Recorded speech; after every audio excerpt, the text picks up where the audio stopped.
Hi guys, AP EAMCET 2024 సంబంధించి ఒక latest update అయితే రావడం జరిగిందండి. ఈ యొక్క అప్డేట్ తెలుసుకునే ముందు వీడియో చూస్తున్న ప్రతి ఒక్కరు కూడా వీడియోని ఒక లైక్ చేసి మీ ఫ్రెండ్స్ అందరికి కూడా ఈ యొక్క వీడియోని అయితే షేర్ చేయండి. మీకు ఎటువంటి డౌట్స్ ఉన్నా కూడా కింద కామెంట్ సెక్షన్లో కామెంట్ చేయండి. కౌన్సిలింగ్ సంబంధించి ఒక కంప్లీట్ గైడెన్స్ కావాలనుకుంటే వెంటనే మీరైతే రిజిస్ట్రేషన్ అయితే చేయించుకోండి. అండ్ మీకు కంప్లీట్ అప్డేట్స్ అన్ని కూడా మిస్ అవ్వకుండా ఉండాలంటే డిస్క్రిప్షన్లో మీకు వాట్సాప్, టెలిగ్రామ్ లింక్స్ అయితే ప్రొవైడ్ చేయడం జరిగింది. ప్రతి ఒక్కరు కూడా అందులో జాయిన్ అవి వస్తున్న అప్డేట్స్ అన్ని కూడా కంప్లీట్గా ఫాలో అయిపోతే మీరు కంప్లీట్గా వెబ్ ఆప్షన్స్ ఎలా పెట్టుకోవాలి ఏంటనేది మీకు ఒక క్లారిటీ అయితే రావడం జరుగుతుంది. అండ్ మీకున్న డౌట్స్ అన్ని కూడా క్లారిఫై అయితే అవ్వడం జరుగుతుంది. ఈరోజు మనకి ఒక లేటెస్ట్ అప్డేట్ చూసినట్లయితే మనకి సెకండ్ ఫేజ్ రిజల్ట్స్ అయితే మనకైతే రిలీజ్ చేయడం జరిగింది. చాలామందికి ఒక అప్డేట్ అనేది తెలియదు కూడాను, చెక్ చేసుకోలేదు కూడాను.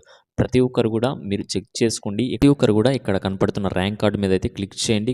ఇక్కడ డీటెయిల్స్ అనేవి ఓపెన్ అయితే అవడం జరుగుతుంది. Registration number, EAMCET hall ticket number, date of birth enter చేసి మీ యొక్క ర్యాంక్ కార్డు అనేది డౌన్లోడ్ చేసుకోండి. చాలామంది కూడా ర్యాంక్స్ అయితే మారడం జరిగింది.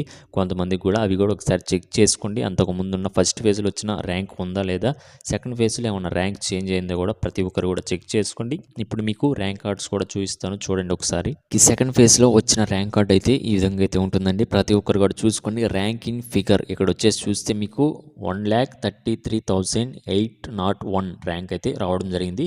0.1 కూడా మెన్షన్ చేయడం జరిగింది. ఇలా వస్తేనే మీకు సెకండ్ ఫేజ్లో వచ్చినట్లు. సెకండ్ ఫేజ్లో అలా రాకుండా నార్మల్ ర్యాంక్ ఇచ్చిన వాళ్ళకి కూడా ఉంది, అది కూడా చూపిస్తాను ఒకసారి చూడండి. వచ్చేసి సెకండ్ ఫేజ్లో వచ్చిన ర్యాంక్ కార్డ్ అండి ఇది కూడాను. ఇక్కడ ర్యాంక్ వచ్చి చూస్తే నార్మల్గా ఇచ్చారు. 1,67,438 ర్యాంక్ అయితే ఇవ్వడం జరిగింది. కింద మెన్షన్ అయితే చేయడం జరిగింది. వీళ్ళకి వచ్చేసి పొజిషన్ బేస్డ్ ర్యాంక్స్ అయితే ఇవ్వలేదన్నమాట సెకండ్ ఫేజ్లో రిలీజ్ చేసిన వాళ్ళకి మాత్రం. అండ్ నెక్స్ట్ వచ్చేసి మనకి నోట్ అని చెప్పేసి ఇవ్వడం జరిగింది. ఒకటి ఇంపార్టెంట్ అని, మీరు qualifying in AP MCET 2024 and getting a rank does not guarantee admission. The candidate shall satisfy eligibility criteria that will be verified at the time of admission అని నోట్ కూడా ఇవ్వడం జరిగింది. ప్రతి ఒక్కరు చెక్ చేసుకోండి.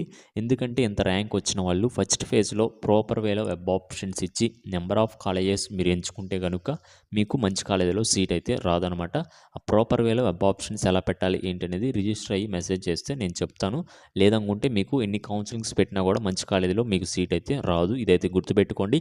ఇలాంటి లేటెస్ట్ అప్డేట్స్ అని miss అవ్వకుండా ఉండాలంటే వెంటనే ఛానల్ అయితే సబ్స్క్రైబ్ చేసి పెట్టుకోండి. అలానే డిస్క్రిప్షన్లో వాట్సాప్, టెలిగ్రామ్లో జాయిన్ అవి వస్తున్న అప్డేట్స్ అని కూడా ఫాలో అవుతూ ఉండండి. Okay guys, thank you.